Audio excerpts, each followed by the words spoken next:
അപ്പോൾ വാർത്തകളൊക്കെ ഇഴകേറി പരിശോധിക്കാൻ ഇന്ന് നമുക്കൊപ്പം ഉള്ളത് VS സനോജാണ്. VS Sanoj, good morning. Good morning Sethu. ഇന്നത്തെ ദിവസം ഒരുപാട് വാർത്തകളുണ്ട്. കാരണം ഇന്നലെയൊക്കെ ലഹരിയോട് ലഹരി പിടിക്കുന്ന ദിവസങ്ങളൊക്കെ ആയിരുന്നു.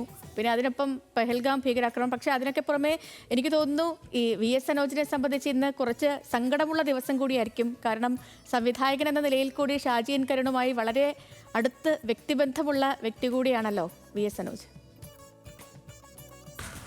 അതെ, തീർച്ചയായിട്ടും ഷാജി സാറിന്, അതായത് ലോകം ഏറ്റവും കൂടുതൽ ലോകത്ത് നമ്മുടെ മലയാള സിനിമയുടെ ഒരു യശസ് ഉയർത്തിയ പ്രമുഖനായിട്ടുള്ള ഒരു ഛായാഗ്രാഹകനും സംവിധായകനുമാണ് ശ്രീ ഷാജി എൻ കരുൺ. അദ്ദേഹം വിട പറഞ്ഞിരിക്കുന്നു. ആ വാർത്തയുടെ കൂടെ ദിവസമാണ് നമ്മളെ സംബന്ധിച്ചിടത്തോളം ഇന്നത്തെ ഒരു പ്രത്യേകത.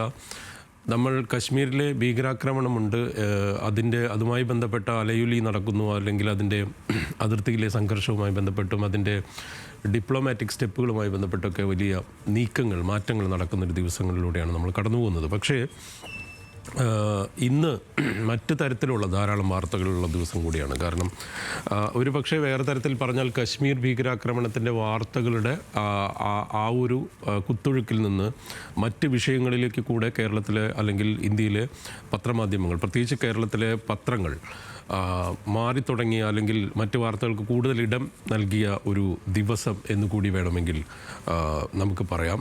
ഏതായാലും ഇന്ന് ഒരു എന്താ പറയുക, നമ്മൾ കായിക മേഖലയിൽ നിന്നുള്ള അല്ലെങ്കിൽ സ്പോർട്സിലെ ഒരു പ്രധാനപ്പെട്ട വാർത്ത ഇന്ന് ഒന്നാം പേജിൽ ഇടം പിടിച്ച ദിവസം കൂടിയാണ്. അത് വലിയ ഒരു വാർത്ത തന്നെയാണ്. അതുകൊണ്ട് തന്നെ നമുക്ക് അതിൽ നിന്ന് തുടങ്ങാമെന്ന് എനിക്ക് തോന്നുന്നു. കശ്മീരിലെ ഭീകരാക്രമണവുമായി ബന്ധപ്പെട്ട വാർത്തകളുണ്ട്.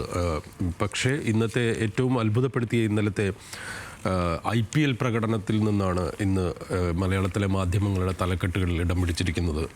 അതായത് രാജസ്ഥാൻ റോയൽസിൻ്റെ ഏറ്റവും ഇപ്പോൾ IPL തന്നെ ഏറ്റവും പ്രായം കുറഞ്ഞ ക്രിക്കറ്ററായിട്ടുള്ള വൈഭവ് സൂര്യവംശിയുടെ പ്രകടനമാണ് രാജസ്ഥാൻ റോയൽസിന് വേണ്ടി അയാൾ നടത്തിയ അസാധാരണമായ പ്രകടനം എന്ന് പറയാം. 35 പന്തിൽ സെഞ്ചുറിയുമായി 14-കാരൻ വൈഭവ്. 35 പന്തിൽ സെഞ്ചുറി, 38 പന്തിൽ 101 റൺസുമായിട്ട് അസാധാരണമായ പ്രകടനം നടത്തിയ വൈഭവിനെ കുറിച്ചുള്ളതാണ് ഇന്നത്തെ ഒന്നാം പേജിലെ ഏറ്റവും പ്രധാനപ്പെട്ട വാർത്തയായിട്ട് മാതൃഭൂമി നൽകിയിരിക്കുന്നത്. മാതൃഭൂമി മാത്രമല്ല, ഏതാണ്ട് എല്ലാ പത്രങ്ങളുടെയും ഒന്നാം പേജിൽ വൈഭവ് ഇടം പിടിച്ചിരിക്കുന്നു. യുഗപ്പിറവി എന്ന് മാതൃഭൂമി പറയുന്നു. യുഗപ്പിറവി എന്ന് മാതൃഭൂമി പറയുമ്പോൾ വൗഭവ് എന്നാണ് മലയാള മനോരമയുടെ സ്പോർട്സ് പേജിലെ പ്രധാനപ്പെട്ട തലക്കെട്ട്. ഇതൊരു വലിയ അസാധാരണമായ പ്രകടനമാണ്. ഒപ്പം തന്നെ വൈഭവിൻ്റെ ഈ പ്രകടനത്തെ സൂര്യോദയം എന്ന് മാതൃഭൂമി സ്പോർട്സ് പേജിൽ വിശേഷിപ്പിച്ചിരിക്കുന്നു. അതായത് ഒന്നാം പേജിലും സ്പോർട്സ് പേജിലും ഒരുപോലെ പ്രാധാന്യത്തോടുകൂടെ ഈ പ്രകടനം കൊടുത്തിട്ടുണ്ട്. പ്രായം മറികടക്കുന്ന വൈഭവം അല്ലെങ്കിൽ വൈഭവങ്ങൾ എന്ന തലക്കെട്ടിൽ അവർ ഉൾപേജിൽ മറ്റൊരു അതിനെക്കുറിച്ചുള്ള കൂടുതൽ നിരീക്ഷണങ്ങൾ, പ്രൊഫൈൽ, അതായത് വൈഭവിൻ്റെ ഈ പ്രൊഫൈലുമായി ബന്ധപ്പെട്ട് വാർത്ത നൽകിയിരിക്കുന്നു. ഇന്നത്തെ ഒരു പ്രധാനപ്പെട്ട വാർത്തയാണ്. ഒപ്പം തന്നെ നമ്മൾ ഇന്നലെ ചാനലുകളിലെല്ലാം നമ്മൾ കണ്ടതും നമ്മളെല്ലാവരും അറിഞ്ഞതുമായ വാർത്തയാണ്. പ്രസിദ്ധനായ ഗായകൻ, അത് റാപ്പ് ഗായകൻ വേടനെ അറസ്റ്റ് ചെയ്ത വാർത്ത, ലഹരി വേട്ടയുമായി ബന്ധപ്പെട്ട് ആ വാർത്ത ഇന്ന് മാതൃഭൂമിയും മനോരമയും അടക്കം ദേശാഭിമാനിയുടെ ഒന്നാം പേജിലുണ്ട്. അതുപോലെ മാധ്യമം അടക്കം എല്ലാ പത്രങ്ങളും വലിയ പ്രാധാന്യത്തിൽ നൽകിയിട്ടുണ്ട്. കാരണം ചാനലുകൾ വലിയ രീതിയിൽ നൽകിയ വളരെ പ്രധാനപ്പെട്ട ഇന്നലത്തെ ഒരു വാർത്തയായിരുന്നു. അതിൽ മനോരമ എഴുതുന്നത് കഞ്ചാവുമായി റാപ്പർ വേടൻ അറസ്റ്റിൽ എന്നാണ്. ഏതായാലും ആ വാർത്തയ്ക്ക് വലിയ പ്രാധാന്യം ലഭിച്ചിരിക്കുന്നു.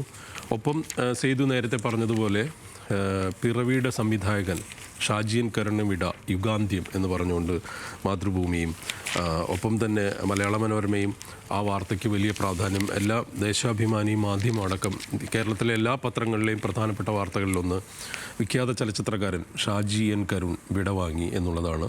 മറഞ്ഞു, തിരപ്പിറവി എന്നുള്ളതാണ്.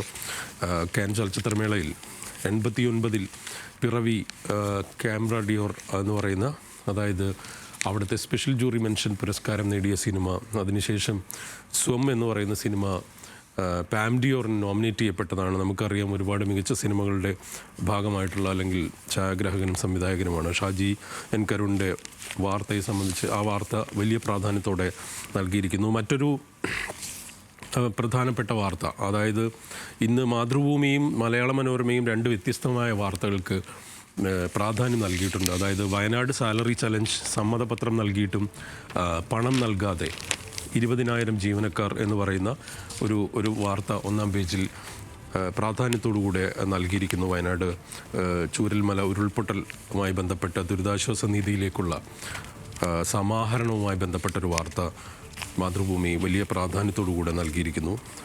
ഒപ്പം മലയാള മനോരമയിൽ കണ്ട ഒരു പ്രധാനപ്പെട്ട മറ്റൊരു വാർത്ത എന്ന് പറയുന്നത് കടമെടുപ്പ് പരിധി പുതിയ നിബന്ധന വെച്ച് കേരളം കുരുക്കിന് ഗ്യാരണ്ടി എന്നുള്ളതാണ്. ഈ വാർത്തയും വായ്പാ ഗ്യാരണ്ടിക്ക് ഫണ്ടില്ലെങ്കിൽ അത് കടമെടുപ്പിനെ ബാധിക്കുമെന്ന് തിരുവനന്തപുരത്തു നിന്ന് വി ആർ പ്രതാപിൻ്റെ വാർത്ത.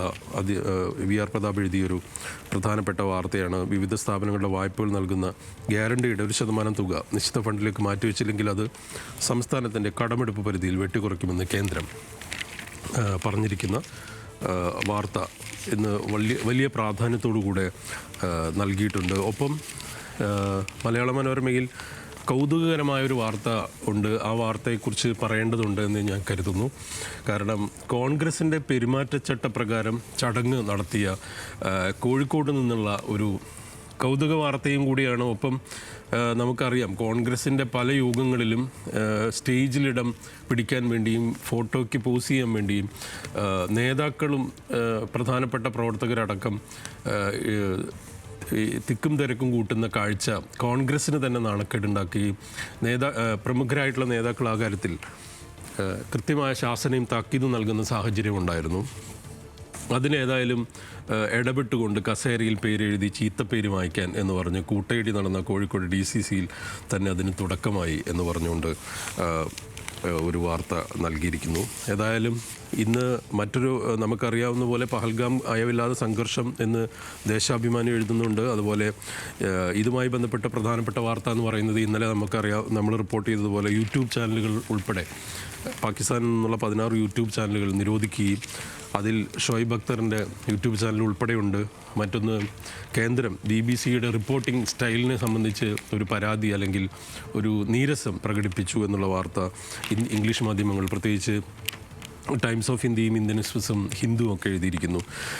ഇന്ന് ഹിന്ദുവിൻ്റെ ഒന്നാം പേജിൽ ഒമർ അബ്ദുള്ളയുടെ വളരെ വൈകാരികമായിട്ടുള്ള കശ്മീർ നിയമസഭയിലെ പ്രസംഗവും ഒപ്പം തന്നെ ഈ ഭീകരാക്രമണത്തെക്കുറിച്ചുള്ള അദ്ദേഹത്തിൻ്റെ പ്രതികരണവും എല്ലാവരും ഒരുമിച്ച് നിൽക്കേണ്ടതിൻ്റെ ആവശ്യകതയെക്കുറിച്ച് അദ്ദേഹം പറഞ്ഞ വളരെ വികാരപരമായിട്ട് അദ്ദേഹം കരഞ്ഞുകൊണ്ടാണ് നിയമസഭയിൽ സംസാരിച്ചത്. ആ വാർത്തയ്ക്ക് വലിയ പ്രാധാന്യത്തോടെ കൊടുത്തിരിക്കുന്നു. മറ്റൊന്ന് ഇന്ത്യ ഫ്രാൻസ് റഫേൽ ഡീലുമായി ബന്ധപ്പെട്ട ഇന്നലെ ഡിഫൻസ് സെക്രട്ടറി ഒപ്പിട്ട കരാർ സംബന്ധിച്ച വാർത്തയും ഹിന്ദു 64,000 കോടിയുടെ റഫേൽ ഡീലുമായി ബന്ധപ്പെട്ട വാർത്ത വലിയ പ്രാധാന്യത്തോടുകൂടെ നൽകിയിട്ടുണ്ട്.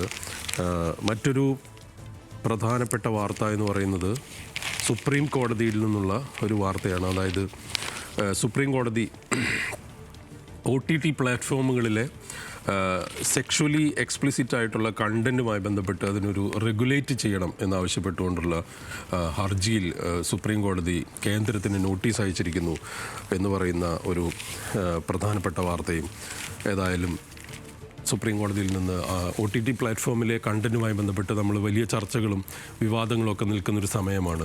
ആ സമയത്ത് അത്തരത്തിലൊരു വാർത്ത സുപ്രീം കോടതി ഇടപെടൽ എന്നുള്ള തരത്തിലേക്ക് എഴുതിയിരിക്കുന്നു. മാധ്യമം ഇന്ന് സൈനിക നടപടിയുമായി ബന്ധപ്പെട്ടും നേരത്തെ പറഞ്ഞ പോലെ 16 പാക് യൂട്യൂബ് ചാനലുകളുടെ വിലക്കുമായി ബന്ധപ്പെട്ട BBC-യോടുള്ള പ്രതിഷേധത്തെക്കുറിച്ചുള്ള ആ വാർത്തയിൽ തന്നെയാണ് നിൽക്കുന്നത്. അതിനൊരു പ്രാധാന്യം നൽകിയിട്ടുണ്ട്. ഒപ്പം ടൈംസ് ഓഫ് ഇന്ത്യയിൽ എനിക്ക് തോന്നുന്നത് നമുക്ക് ഇന്നലെ എല്ലാ മാധ്യമങ്ങളും റിപ്പോർട്ട് ചെയ്ത പോലെയുള്ള യമനിലേക്ക് അമേരിക്ക നടത്തിയിട്ടുള്ള ആക്രമണം സംബന്ധിച്ച വാർത്ത പ്രാധാന്യത്തോടുകൂടെ ടൈംസ് ഓഫ് ഇന്ത്യ നൽകിയിട്ടുണ്ട്. ഒപ്പം ബംഗ്ലാദേശിലെ മുജിബുർ റഹ്മാൻ്റെ പേരിലുള്ള പടം വെച്ചുള്ള ആ കറൻസികൾ ഉപയോഗിക്കരുതെന്നുള്ള നിർദ്ദേശം എങ്ങനെയാണ് ബംഗ്ലാദേശിനെ ബാധിക്കുന്നത് തുടങ്ങിയ വലിയ പ്രധാനപ്പെട്ട ഒരു കാര്യം കൂടെ കൊടുത്തിരിക്കുന്നു. ഇന്ത്യൻ എക്സ്പ്രസിൽ ഇന്ന് കേരളം ഇപ്പോൾ ചർച്ച ചെയ്തുകൊണ്ടിരിക്കുന്ന ഒരു പ്രധാനപ്പെട്ട കാര്യമായിട്ടുള്ള ലഹരി അഡിക്ഷനുമായി ബന്ധപ്പെട്ട് ലഹരി വേട്ടയുമായി ബന്ധപ്പെട്ടും ഒക്കെ ഒരു ചർച്ച നിലനിൽക്കുന്ന ഒരു അന്തരീക്ഷത്തിലാണ് നമ്മളുള്ളത്. അപ്പോൾ ഇന്ത്യൻ എക്സ്പ്രസ് ഇന്ന് കൊച്ചി ഇന്ത്യൻ എക്സ്പ്രസിൻ്റെ സ്പെഷ്യൽ സപ്ലിമെൻറ്റിൽ Kochi city police commissioner Putta വിമലാദിത്യയുടെ അഭിമുഖം അവർ നൽകിയിട്ടുണ്ട്. അതിൽ വലിയ പ്രാധാന്യത്തോടുകൂടെ ഈ അഭിമുഖം കാണാം. ഇതിൽ പറയുന്ന മെയിൻ ഇഷ്യൂ ഇവിടെ ഡ്രഗ്സാണ് കൊച്ചിയിലെ പ്രധാനപ്പെട്ട പ്രശ്നമെന്ന് പറയുന്നുണ്ട്. Main issue in cities drugs എന്ന് പറഞ്ഞുകൊണ്ട് അദ്ദേഹത്തിൻ്റെ അഭിമുഖം നൽകിയിട്ടുണ്ട്. ഏതായാലും ധാരാളം വാർത്തകളുള്ള ഒരു ദിവസം എന്ന് തന്നെ പറയാം. ഏതായാലും പഹൽഗാമുണ്ട്, അതുപോലെ തന്നെ മറ്റ് വാർത്തകളുടെ ഫോളോ അപ്പുകളുള്ള ദിവസമാണ്. ഷാജി കരുണിൻ്റെ സംസ്കാര ചടങ്ങുകൾ ഉള്ള ദിവസമാണ്. അദ്ദേഹത്തെ സംസ്ഥാന ഔദ്യോഗിക ബഹുമതികളോടെ സംസ്കരിക്കാനുള്ള തയ്യാറെടുപ്പിലാണ്. ഏതായാലും അതേസമയം കശ്മീരിൽ നിന്നും ഡൽഹിയിലെ നയതന്ത്ര ചർച്ചകളിൽ നിന്നും നമുക്ക് വളരെ പ്രധാനപ്പെട്ട വാർത്തകൾ വരാനുണ്ട്. ആ വാർത്തകൾ ഉള്ള ഒരു ദിവസം തന്നെയായിരിക്കും ഇന്ന്. മറ്റൊന്ന് സിനിമാ മേഖലയിൽ നിന്നുള്ള ലഹരി വേട്ടയുമായി ബന്ധപ്പെട്ട വാർത്തകൾക്കും സാധ്യതയുള്ള ദിവസമാണ്. ഏതായാലും നമ്മുടെ ന്യൂസ് മലയാളത്തിൻ്റെ പ്രേക്ഷകർക്ക് ഒരിക്കൽ കൂടി ശുഭദിനം ആശംസിച്ചുകൊണ്ട് വീണ്ടും അടുത്ത ദിവസം കാണാം. Sethu. Okay, V S Sanoj.